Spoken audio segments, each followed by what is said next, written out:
Welcome to the Underground, the Steel City Underground, a Pittsburgh Steelers podcast made by fans like you, for fans like you. Now, here's your host, Joe Kuzma. Hello, everyone, and welcome to a special edition of the Steel City Underground podcast. I just got news several hours ago that the Houston Texans had released quarterback Brian Hoyer, and it about made me jump out of my shoes because for most of my regular listeners and website viewers, you may have seen that one of the big deals that I wanted the Steelers to make, or one of the deals I wanted them to make during this offseason, was to sign a reputable backup quarterback. I also said they probably weren't going to look at some of the quarterbacks that they already had.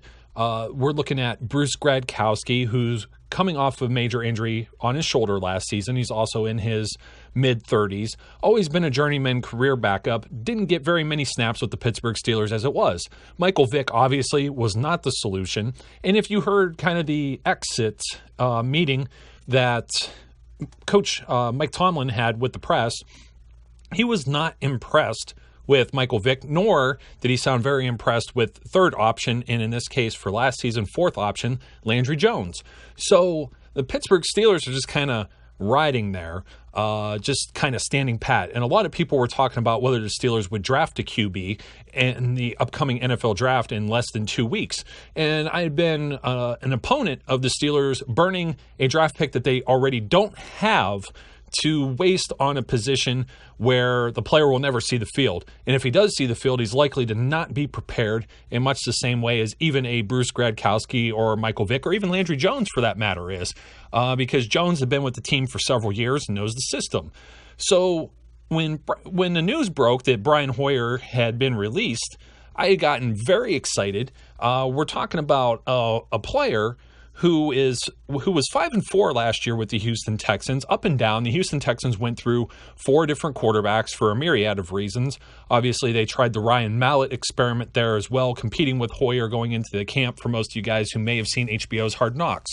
So Hoyer is not without his own adversity. He's been on 5 different NFL teams for the last 7 years, but he did post a 15-11 career record. Most of those starts with the Houston Texans or his previous team, the Cleveland Browns. He has passed for 7,163 yards, 38 touchdowns with 26 interceptions. Those numbers, while they may seem very pedestrian, are just about on par with a former pretty decent quarterback in his own right in Charlie Batch, if you recall. Not that great of a start when Charlie was up with the Detroit Lions, comes over to Pittsburgh, pretty much sits behind Ben Roethlisberger, and whenever called upon, Charlie Batch was a pretty solid player. I believe he had about a 500 record, but he come up with some big wins. I remember the one year he beat the Baltimore Ravens in Baltimore. Nobody had expected that, and that was the year the Ravens won the Super Bowl. So and a backup is obviously very important, and we saw that last year. And the Steelers are going to be in some competition if they think that they could get Brian Hoyer. Now, where this differs from a lot of other releases that we see throughout the offseason is Brian Hoyer is immediately a free agent. He's not going to he's not going to go to waivers. He can't be claimed by another team. So, while we're looking at this, can the Steelers compete to actually sign Brian Hoyer? Because we know the Steelers are up against the cap.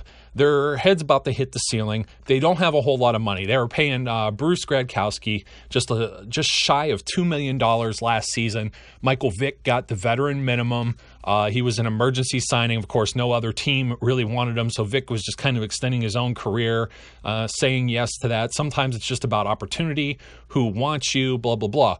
There's going to be awful lot of opportunity for Brian Hoyer to get signed by another team. If you take a look at what's just been going on in the offseason, for example, one team that is probably going to come up to bat in the Brian Hoyer sweepstakes now would be the Kansas City Chiefs, who themselves lost their backup quarterback, Chase Daniel. Chase Daniel is a very interesting topic on the prospect of a backup quarterback because he signed with the Philadelphia Eagles, who already has Sam Bradford, okay?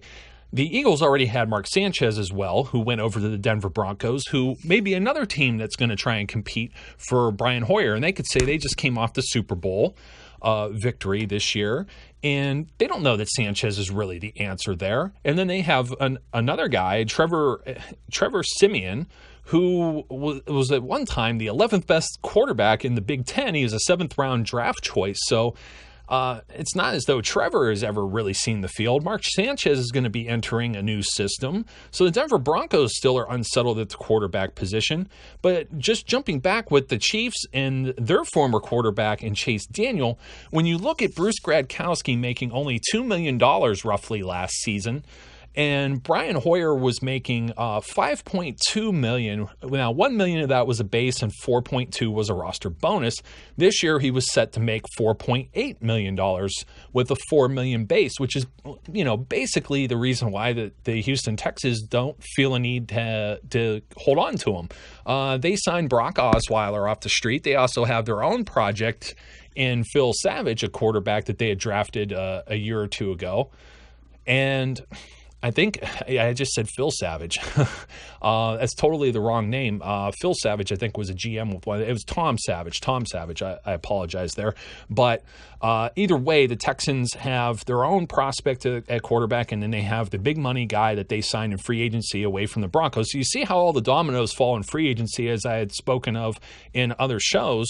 And you look at somebody like Brian Hoyer, would they be willing to take a pay cut of nearly half of what they were expecting to make in 2016, or will they try and get the kind of money that, even as a backup, Chase Daniel's getting with the Philadelphia Eagles? Because Chase Daniels just signed a 3-year, $12 million guarantee with the Philadelphia Eagles. $12 million coming out to about $4 million per season just to sit on the bench, and maybe.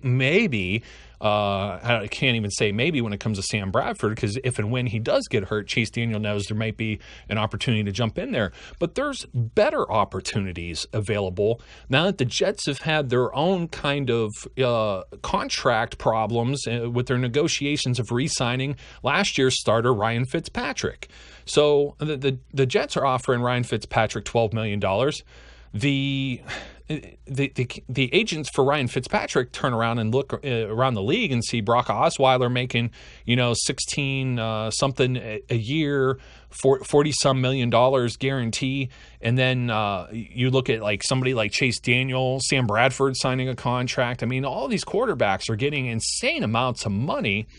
And you got to wonder if Hoyer would actually take a pay cut to return back. Yes, return back. For those of you who remember, the Pittsburgh Steelers were one of those 5 teams in 7 seasons that Brian Hoyer came to us with. Back when we had some injury problems several years ago, Brian Hoyer was kind of just, plucked from free agency. He was in oblivion, and then he ended up on the practice squad and out of Pittsburgh. But obviously, it's somebody that you have to believe that Mike Tomlin at least gave a look at and liked, and probably would have liked to have kept. But the Cleveland Browns went ahead and signed Hoyer. They gave him $715,000 in 2013. He wasn't really even the starter then. He came out of practically nowhere, if you think about it, because at the time the Browns had Brandon Whedon, who they had drafted in 2012, as kind of locked in as their starter. Hoyer comes in, kind of creates quarterback controversy. He ends up starting some games in 2014, despite them even taking Johnny Manziel. And he's still only making $1.2 million. He wouldn't sign a long-term contract because they wouldn't give him the money. So if $1.2 million, or just even a little bit shy more of that, wasn't enough to keep him in Cleveland, mind you, the opportunity in Cleveland isn't the same opportunity as Pittsburgh, it makes you wonder if that the New York Jets don't use Brian Hoyer, at least for leverage, in trying to get Ryan Fitzpatrick to return. And if Ryan Fitzpatrick is a smart guy, he's going to want to start signing this contract, but the Jets are trying to free up money. They just had to Deprickashaw Ferguson retire after it was reported they were asking him for a pay cut, and the guy said, instead of making less money, I've made a lot of money. I've been around the NFL for 10 years or so. I'm going to retire. So the Jets are still trying to find creative ways to keep Ryan Fitzpatrick on their team. Now they have another creative way, because Brian Hoyer just being available on the market now may mean that the Jets bring him in, talk to him, and this is either going to make or break Ryan Fitzpatrick, because the Jets could certainly pay more to Brian Hoyer than the Pittsburgh Steelers could, and Brian Hoyer has an opportunity to start. Because the Jets, I mean, their quarterbacks, I mean, face it, look, Geno Smith, if it wasn't for Geno Smith hurting his hand punching a player last year, Ryan Fitzpatrick probably doesn't get the opportunity he has now to collect a payday. I mean, he's just another journeyman guy, right? So, but he does it. He has Eric Decker and Brandon Marshall to throw to. They signed Matt Forte to hand the ball off to. It looks like a dynamic offense. If not for choking against the Buffalo Bills in the final week of the regular season and allowing the Steelers to make the playoffs, the Jets are a playoff team as well.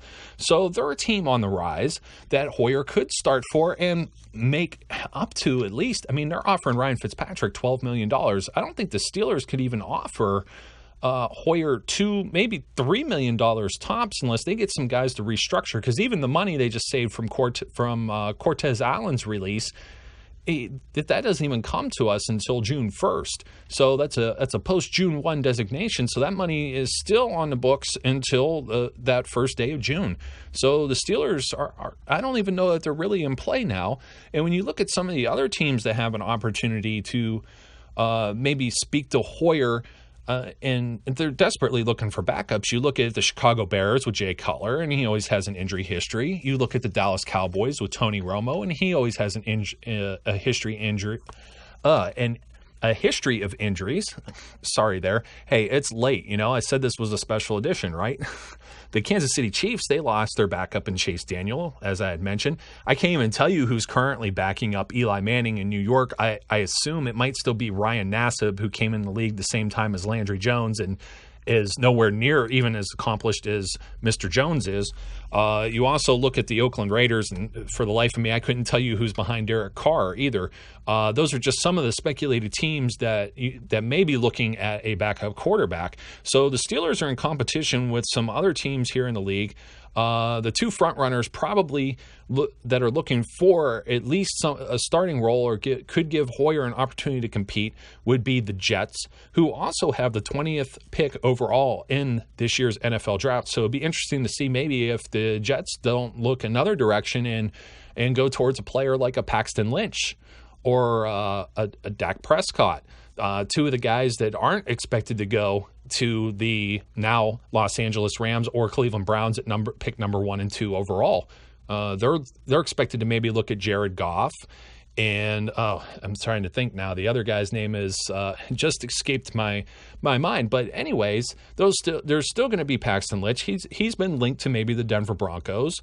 Dak Prescott, he might be floating around there. We may see a few quarterbacks go in the first round. So these teams may just skip on somebody like a Ryan Fitzpatrick or a Brian Hoyer, which may give the opportunity for the Steelers to sign Hoyer as a viable backup, as an insurance policy to Big Ben. So it'll be very interesting to see how this continues going forward. I remember saying, just hypothetically, and I was called on it on Twitter by one of my friends, Brian Herman, also a member of the Champion Sports Network, who I've just recently joined as a member myself. Be talking more about those details in the future as well. But he's like, hey, didn't you mention Brian Hoyer? And I'm like, I most certainly did. And I said, if the Steelers had an opportunity to get him, they most certainly should. And I would hope that if they have the right type of bait, that they could reel in this big name that's needed as a piece to that stairway to 7.